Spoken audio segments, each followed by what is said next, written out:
dia cakui makcik sayang. Tìm ông mày ni kau? 一溝一隻啊！一口一隻。哦，學廣東話幾年咗？幾年細都識我啦。 Oh, saya識咗啊. Kak ni memang hebat. Malaysian Melayu yang memang bisa cakap bahasa Cantonese. Apa beza Chinese style punya cakui? Chinese style-nya dia rangup kan.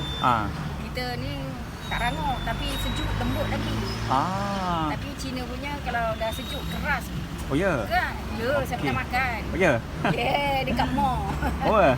Tapi kalau akak cakap Cantonese dengan customer, kayaknya dapat rapat lagi lah dengan customer ke macam mana selalunya? Oh, ini cuma ngam je. Ngam. Ngồi xì ni cek cài xỉu á cek. Tak. Cặp trùng dâu, tàu xa dâu. Oh, tau sa ya. Okey. Cặp trùng dia dâu. Kap chong? Ni lô mây ở trên. Oh, lomai. Okey, akak kita nak cuba setiap satu kak. Okey. Lomai có, tau sa có. Ni có? Có dầu thiếu có. Dầu thiếu có.幾多錢？介紹一下。3嚿錢一件幾多？Ayam yang kau. Ya, ya kau. Siapa ada singgah di Karak, kak ni tempat mana panggilnya? Ni kau kiu meh? Ni kau Tifong? Bandar Karak lah. Oh, Bandar Karak. Ni kau pasar. Pasar depan BSN. Oh, depan BSN. Okey, ini guys depan BSN. Okey, depan BSN depan pasar Karak. Siapa yang minat makan cakui tu datanglah. Rasa. Tapi Cina kata memang rasa dia macam orang Cina punya.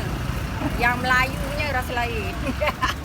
Ôi cái siêu chấp bình cái vậy. Đầu hạt đây là của xì hà Mà Lai dầu trà quấy ít rồi, eo Mà Lai dầu trà quấy này. Xì hà hổ sẻ ha. Cái đầu cá là ở kampung semua đây. Sẻ lah. Bukan senang nak ajar anak. Ya. Ya. Adik-beradik 5 orang pandai cakap Cina, anak-anak semua tak di sekolah Cina. Oh, apa lagi akak pandai selain Kongtonghua? Ni kau makan. Ada apa makan? Oh, ini Hakka. Lagi? 一个1块钱. Cakap 1 块钱. Ini Mandarin. Lagi? Lagi tak ada dah. 3 je. Orang dulu orang tua Cina cakap bolehlah cari makan. Oh, 揾食.